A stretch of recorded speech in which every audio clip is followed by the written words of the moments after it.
What if the thunder that shakes the ground wasn't a storm, but the footfall of a creature so colossal it redefined the very meaning of epic? Wow. Yeah. That kind of thought, it really grabs you, doesn't it? Actually reminds me of a game session we had recently. Oh, yeah. Go on, tell me about it. So, our current D&D campaign, it's set in this homebrew world I've been tinkering with, and it's, well, heavily influenced by dinosaurs. Okay. And, I mean, they're not just window dressing, Yeah. big lizards walking around in the background. Their presence actually shapes, like, everything. Right.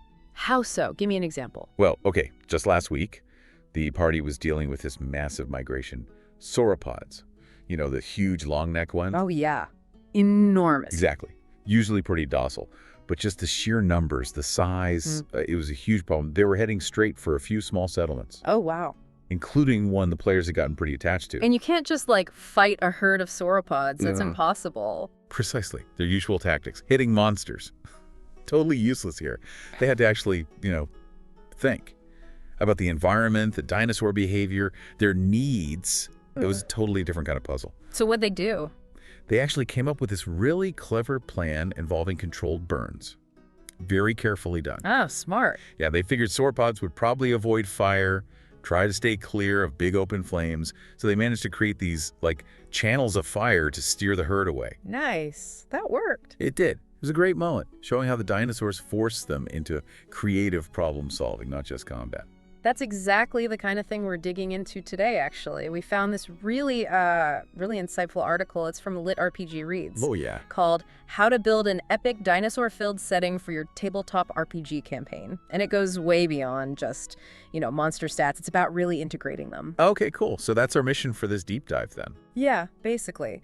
We want to pull out the key ideas, the best insights from the article, give you, the listener, a kind of streamlined path to building your own awesome dinosaur RPG worlds. Like a shortcut to understanding the potential here. Yeah. Because it's huge. Exactly. So, for those of you listening who like to get the knowledge fast, see different perspectives, get those aha moments without feeling buried in info, this is for you. Nice. Where does the article start us off? Well, it kicks off with something really fundamental, setting the tone and genre for your dino world. Right. That makes sense. That first choice really is the foundation, isn't it? It shapes pretty much everything else. Totally. And the article lays out a few different tones you could aim for. There's the classic pulpy adventure vibe. Yeah, like Lost World Explorers, cliffhangers, that kind of thing. Or you could go much darker. Gritty survival, where it's just a constant threat from apex predators. You're just trying to make it through the day. Mm-hmm. Then there's the more whimsical fantasy angle. Maybe those giant sauropods are actually mobile villages, people living on their backs. Or even divine prehistoric epic, where the biggest dinosaurs, the titanosaurs, are part of the creation myths, almost gods themselves. It really underscores how vital that initial choice is. Mm-hmm. Pick your tone early, it says, because that guides everything. It really does, and the article talks about how versatile dinosaurs are, especially in D&D. It lists a ton of genre pairings, some really wild stuff. Oh, yeah. Like what? Okay, get this. Noir dinosaur detectives. Uh-huh. What? Okay, I'm intrigued. Right. Or ancient jungle apocalypse. Uh. Post-civilization druid dynasties living alongside dinosaurs. Arcane fossil punk explorers. Salsa punk. Okay. Dino gladiator arenas. Sky pirates riding pterosaurs. Primeval necromancer cults worshipping dino liches or something. Oh, wow, okay. Lost World merchant guilds. Jurassic Clockwork Kingdoms. Yeah. Saurian Revolution uprisings. Bone Mage wasteland crusades. Cretaceous royal court intrigue. Paleo ghost hunter expeditions. Seriously, the list just keeps going. Dinosaur safari expeditions gone wrong. Time-lost urban dinosaur enclaves. It really drives home that point. Choosing a genre acts like your creative compass. It directs where you take the whole setting. Yeah, it stops you from just throwing random dinosaurs into a standard fantasy setting. It Yeah. gives it focus, cohesion. Exactly. So, okay, after tone and genre, the article moves into building believable prehistoric ecosystems. This is crucial. Yeah, and it's not just about having dinosaurs in the ecosystem. It's about giving that ecosystem a sense of, deep time, geological history, evolutionary drama. Right. Thinking about the world's timeline, what major events happened? Huge volcanic eruptions, meteor impacts. And how do those things shape not just the land, but the creatures living there? Maybe you have dinosaurs that adapted to intense heat near volcanoes. Or strange mutations caused by, I don't know, magical fallout from some ancient cataclysm. And it brings an extinction, too. Not just as something that happened way back when, but as a living force in the world. Oh, interesting. How so? Well, extinction could be natural, sure. But maybe it's magical, too. Maybe the disappearance of certain species creates power vacuums or leads to the rise of, say, saurian mages trying to preserve their kind. Or planar rifts opening up, places where dimensions meet, maybe letting strange things in or out. Exactly. It adds another layer. And the article really emphasizes the richness you get from thinking about the ecosystem dynamics. Rival herds, migrating, fighting over resources. Apex predators controlling territories, which could totally affect travel routes or settlement locations. Even the scavengers, what role do they play? It creates this really intricate living web. And then you can add magic on top of that. Like, what if ley lines, those rivers of magical energy cause weird mutations in the local dinosaurs? Or time magic somehow preserves little pockets of lost worlds, species that should be long gone. Yeah, it opens up so much creative space beyond just realistic dinosaurs. You get this evolutionary drama, new magic-infused life, challenging the old order. That interplay is really cool. Ancient world meets maybe newer, magically altered creatures. Okay, so building on ecosystems, the next logical step is diverse biomes and climate, making the world varied. Right, you need more than just endless jungle. Think dense rainforests, sure, but also arid plains, volcanic craters, maybe even icy tundras with specially adapted dinos. And how those environments lead to unique adaptations. The article mentions fire-resistant life near volcanoes. That's a great example. What about underwater? Submerged ruins, hinting at lost civilizations drowned by rising seas. Whole ecosystems in those drowned worlds. Ooh, I like that. Mysteries of the deep. Plus, you've got other features, river deltas, massive cliffs, big flat-topped mesas, each one a unique habitat. And magic, again, can create utterly unique biomes. Fungal forests growing on colossal dragon skeletons. Whoa. Or maybe little pockets of jungle somehow frozen in time, trapped in ice caves. That's wild. And the climate itself isn't just scenery, right? It actively shapes things. Absolutely. It dictates which dinosaurs thrive where, how societies have to adapt, what kind of conflicts arise over resources tied to climate, what mysteries might be hidden in those extreme environments. Like, maybe there are unique, elusive creatures living only on those misty plateaus. Or only the absolute toughest species can survive on sun-scorched cliffs. Maybe some pterosaurs have adapted to roost in eternally frozen peaks. Climate imposes survival pressures. Adds realism. It really does. Okay, moving on. The article talks about interspecies dynamics. Recognizing dinosaurs weren't all the same. Yeah, super important. They weren't just one big group of dinosaurs. Each species had its role, its niche in the food web. The article has this really useful table. It lists species, their likely behaviors, their environmental niche, and then throws out cool ideas for how to use them in the world. Oh yeah. Give me some examples. Okay, Triceratops says ceremonial mounts for important figures. Velociraptors used as scouts or even assassins, super stealthy. Right. Spinosaurus as a familiar for a chaos mage, fits the look, right? Ankylosaurus may be used as a living siege engine, breaking down gates. Huh.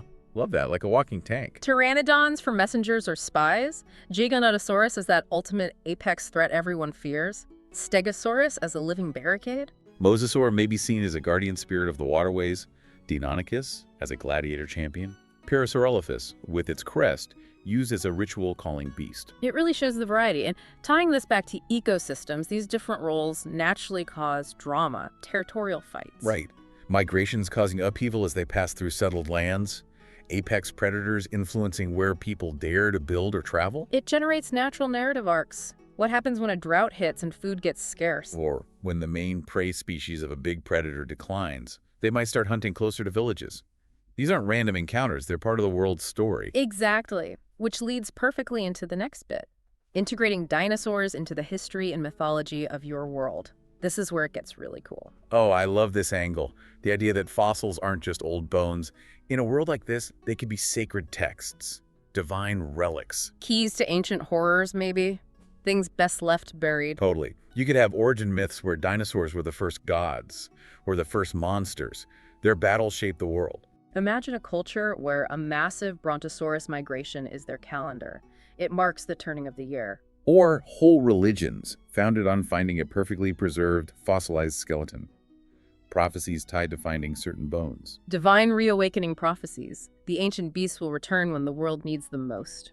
Or maybe when it's doomed. And dinosaur spirits embodying natural forces, like the spirit of the T-Rex is the spirit of the hunt or the storm.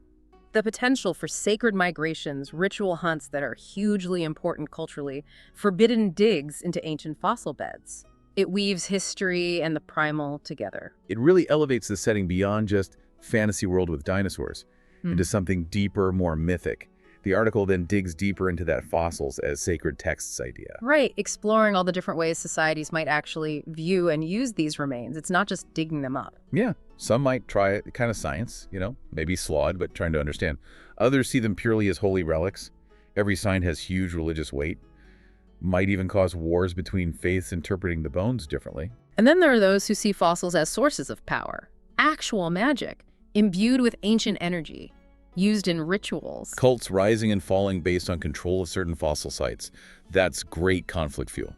The prophecy angle is cool too. Reading the future in the cracks of ancient bones. The article gives tons of specific examples. Yeah, like the shed skin of a thunder lizard god being a holy artifact, Titan bones literally forming mountain ranges. A fossilized tail determining the path of a sacred river.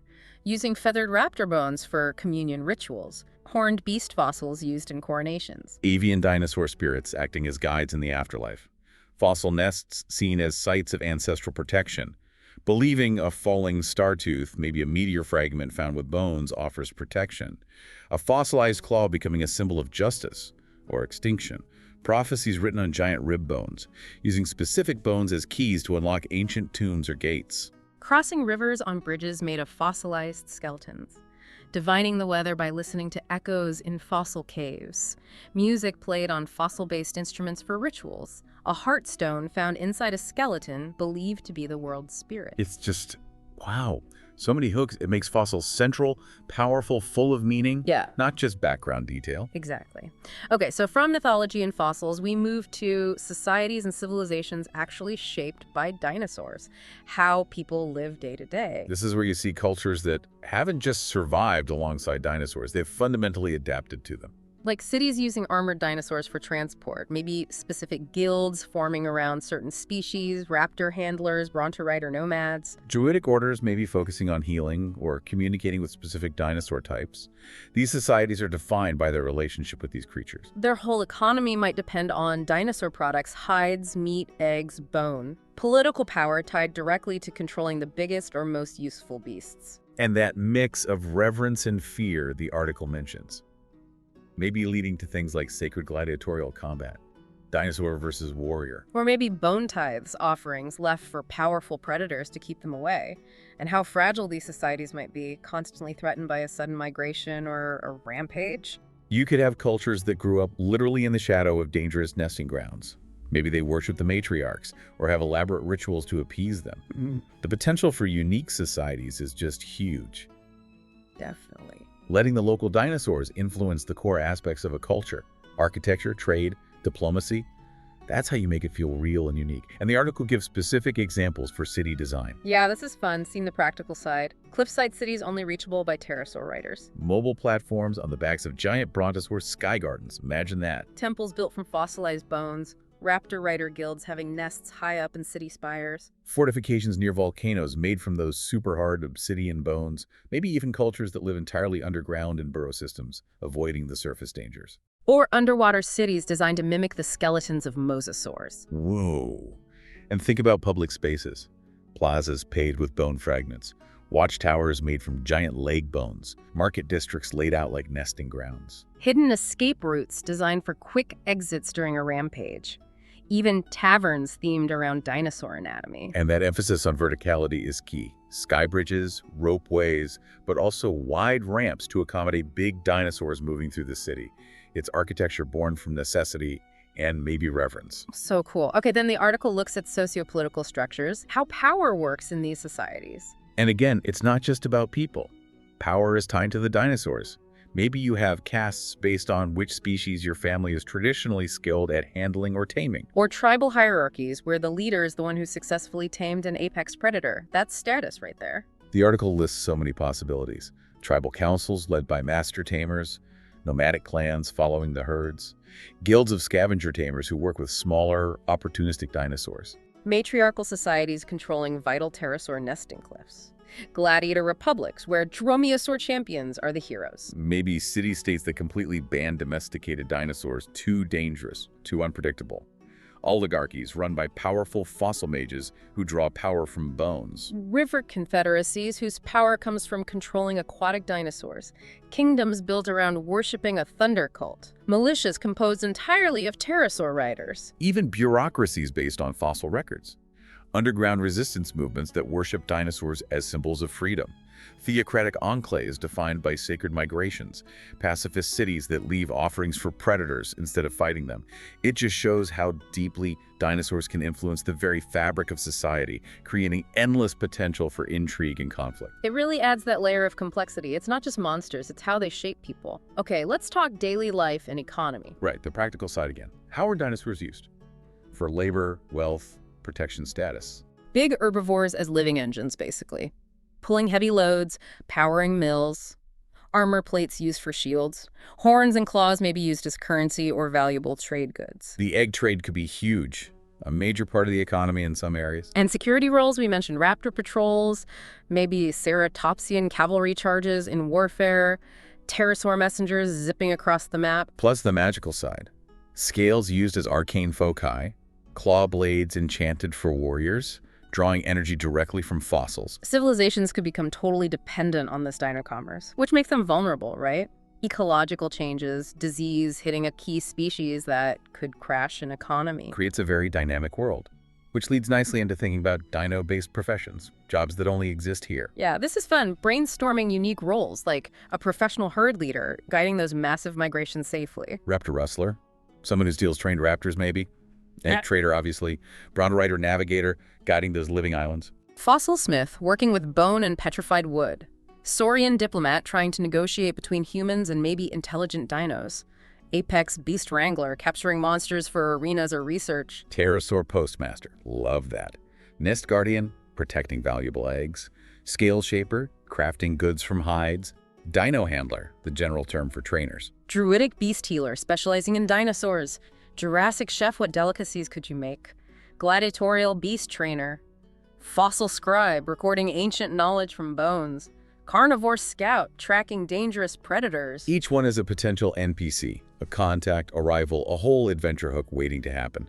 Adds so much flavor. Definitely. And these professions tie into trade routes and economic power, which the article covers next. Showing how trade is all about dinosaur resources and following those migration routes. Creates natural pathways for commerce, but also conflict. Yeah, the table here is great. It links regions, their main dinosaur commodity, and potential conflicts or rival factions. Like the Cloud Spire Cliffs, prime spot for pterosaur hatchlings. So the conflict is with sky pirates trying to steal them. Or the Ember Crater source of unique magma-proof ankylosaur hide. Rivals could be volcanic guilds or even dragonkin who want that hide. Fossil River Delta, full of rare fossil magic items. Big conflict potential with a powerful bone mage syndicate trying to control it all. Brontofield Steppes, source of herbivore labor beasts. Maybe constant raids from nomadic tribes trying to steal them. Twilight Fens, bioluminescent raptor eggs. Maybe smugglers fighting monastery monks who protect the nests. Saurian Highlands, valuable ceratopsian horns. Conflict with trophy hunters. Jade-deep aquatic dinosaur meat, rival pirate alliances fighting over fishing grounds. Sunthorn savanna carnivore claws and scales used for weapons. Maybe city-states impose trade embargoes. Shadewood jungles, potent venom glands from specific dinosaurs. Druidic protectors trying to stop exploitation. Stormage peaks, valuable pterosaur feather capes. Conflict could be royal monopolies versus poachers. It really paints a picture of a world driven by these unique resources. Scarcity, demand, control it all fuels conflict and story. Totally. Okay, shifting gears a bit. How do we build encounters featuring dinosaurs that go beyond just roll initiative? That's key. The article stresses making dinosaurs agents of change. A migration smashes through a settlement. Nesting season makes a whole region aggressive. The appearance of a sacred predator halts travel. They impact the world. And thinking beyond combat, diplomatic encounters, investigations, environmental challenges, even existential stuff about humanity's place. Variety is crucial. Mix herds and predators. Throw in magic or extreme weather. Combine the mundane threats with the mystical ones. And empower the players. Let them use dinosaur behavior strategically. Lure one predator into another's territory. Use a stampede as cover. The list of specific scenarios is awesome. Escaping a stampede, yes, but also dealing with attacks from protective nest guardians. Exploring a cursed fossil mine haunted by spectral dinos. A survival challenge against a territorial apex predator. A diplomatic meeting with Brontorider nomads. An aerial battle against pterosaur riders. Setting an ambush at a migration choke point. Participating in a dangerous ritual hunt. Rescuing a baby thunder lizard. Tracking down egg thieves before the matriarch finds out. Stopping a rampaging beast. Interrupting a bone mage ceremony. Surviving a sacred stampede that crashes a festival. Dealing with a hidden pack of intelligent raptors. A taming contest gone wrong. Exploring haunted ruins guarded by druidic dinosaur ghosts. Surviving a volcanic eruption alongside fleeing dinosaurs. Smuggling live dinosaurs across borders, a saurian gladiator challenge, facing a mind-controlled herd, dealing with a magical fungal blight turning dinosaurs hostile. So many options beyond just fighting. It really encourages creative encounter design, and terrain plays a huge role in that. The environment isn't just backdrop. Right, it makes encounters tests of wit and adaptability. Cliffs, rivers, craters, jungles, they all change the dynamic. Imagine that stampede encounter, but now it's going through quicksand. Or a chase across a crumbling bone bridge during a monsoon. Add lightning storms. It emphasizes the unpredictable nature of this ancient world. Reward players for using the terrain cleverly. Lure something off a cliff, use dense fog for cover, trigger a rock slide. The table linking encounters, dinos, terrain, and complications like Thunder Valley Stampede on a grassy plain with a collapsing bridge that's super practical for a GM. Definitely helps visualize dynamic scenes. Okay, next big topic. Magic and dinosaurs. Blending the arcane with the primal. Yes. This is where things can get really unique. How does magic warp or empower dinosaurs? Arcane fossil hybrids. Awakened intelligent raptors with spellcasting. Cults worshipping sorcerous thunder lizards. Spellcasters using rare dinosaur parts, scales, teeth, hearts as powerful foci for their magic. The idea of saurian sorcery. Druid wizards commanding herds. Bards whose roars are literally magic roarcasters. And how magic can mess with extinction. Resurrection spells bringing back ancient terrors. Mutation magic creating bizarre new forms. Binding spells enslaving dinosaurs. Plus that idea of ancient magic locked away inside fossilized bones, waiting to be unleashed. Which leads to ideas for unique magic systems. Yeah, the article lists some amazing concepts. Necrosaur summoning undead dinosaurs, that bardic roar casting we mentioned, druidic fossil regrowth, maybe regenerating ancient bones. Saurian familiars bonded to spellcasters, crafting armor from magically resonant lightning scales, building constructs out of bone, animated by magic. Regeneration spells tied to specific dinosaur bloodlines, sorcerers calling on ancestral echoes of primal power, using pterosaur fossils as foci for elemental magic, maybe air or storm magic. Mutation spells, obviously. Paleomancers who can glimpse or even walk through time, interacting with the past. Spell-powered dinosaur eggs that hatch into magical creatures.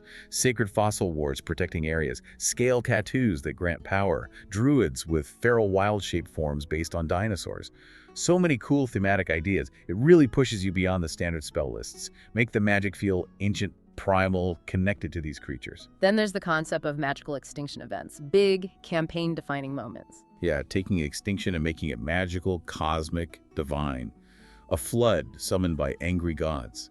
A lost ritual that unravels life. Planar energy bleeding through and wiping things out. Campaigns could revolve around stopping one of these events, or surviving one, or maybe even trying to harness the chaotic energy it releases. The consequences could be huge. New monsters appearing, the land itself changing drastically, rifts in time opening up. And the moral choices involved. Who do you save? What future do you try to build? Massive political fallout too, really high-stakes stuff. Which brings us to the final major section, campaign arcs in a dinosaur world, long-term stories and conflicts. This is about the heartbeat of the setting. What are the big ongoing struggles? The possible resurrection of a legendary dinosaur god, an extinction cult trying to wipe out civilization, invaders from another time. These arcs can cover monster hunts, migrations, civil wars, exploration, even world building if the players are involved in founding new settlement or shaping a region, embracing both the epic-scale, world-shaking events and the intimate personal stories within that. And player actions should really matter, changing the course of these long arcs. The table of example campaign structures is another great resource here. Yeah, arcs like the Thunder God's Awakening, where the goal is to resurrect or maybe stop the resurrection of a godlike dinosaur. Or the Great Stampede, focused on preserving or diverting a crucial migration threatened by a new apex predator. Fossil Mage Uprising, fighting a syndicate trying to achieve world domination through bone magic. The Meteor Comet Prophecy, where maybe a celestial dragon and a druid cult clash over surviving an impending impact. Egg of the Last Titan, involving black market traders trying to exploit the last egg of a colossal species. Ancestors Return, dealing with powerful dinosaur spirits trying to restore balance. Or maybe imbalance. Temporal Scavengers, fighting chronomancers messing with the past. Bronta Rider Rebellion, where nomadic clans fight against a controlling empire. The Bone Bridge Wars, rival cities fighting for control of a vital crossing made of fossils. Plague of the Chimeric Beast, containing a swarm of magical mutant dinosaurs. Each one suggests a long-term conflict with clear stakes and antagonists. Really solid frameworks. And finally, tying it all together, the article looks at faction conflicts and the player choices that arise from them. Because with all these different societies and ways of interacting with dinosaurs, conflict is inevitable. Bronta Riders versus fossil mages. Predator cults versus druids protecting life. Those extinction cults causing chaos. Urban egg traders versus the tribes guarding the nests. Pterosaur riders clashing with smugglers. Scavenger guilds competing with apex hunters for resources. Royal courts split between factions favoring different dinosaur cavalry types, radical groups trying to free all domesticated dinosaurs, monks guarding sacred fossils versus corporations disrupting migrations for profit. Those time travelers manipulating bloodlines again. Sauriankin, maybe intelligent dinosaurs or dinosaur humanoids fighting against encroaching human empires. Bone mystics infiltrating governments. Isolationist volcano enclaves. Rewilding cults versus city builders. Sky pirate pterosaur gangs. It just highlights how dinosaurs become the central point for these moral dilemmas. Players are forced to choose sides, make tough calls, and their decisions can genuinely shift the balance of power in the world. So, yeah, as we've seen, dinosaurs are just so much more than monsters. They can totally transform a tabletop setting. Tone, ecosystems, history, society, magic, they touch everything. They bring that sense of awe, terror, wonder. They shake up assumptions, warp maps, force adaptation. It's powerful stuff. Dinosaurs inject this incredible wildness into D&D, and they're such a rich source for exploring big themes: survival, extinction, adaptation, the sublime power of nature. Definitely. The article really encourages seeing them as central, maybe even sacred elements. Keys to legendary campaigns, not just random encounters. Absolutely. And we have to give a huge shout out to LitRPG Reads and Paul Bello, fine fellow, for putting together such an insightful and inspiring article. Really got the ideas flowing. For sure. And we'd love to hear from you, the listeners. How have you used dinosaurs in your games? What ideas did this deep dive spark? Let us know in the comments below. Yeah, definitely share your thoughts. And now that you've delved into the age of thunder lizards with us, what forgotten corner of your imagination will you let these primordial giants reshape?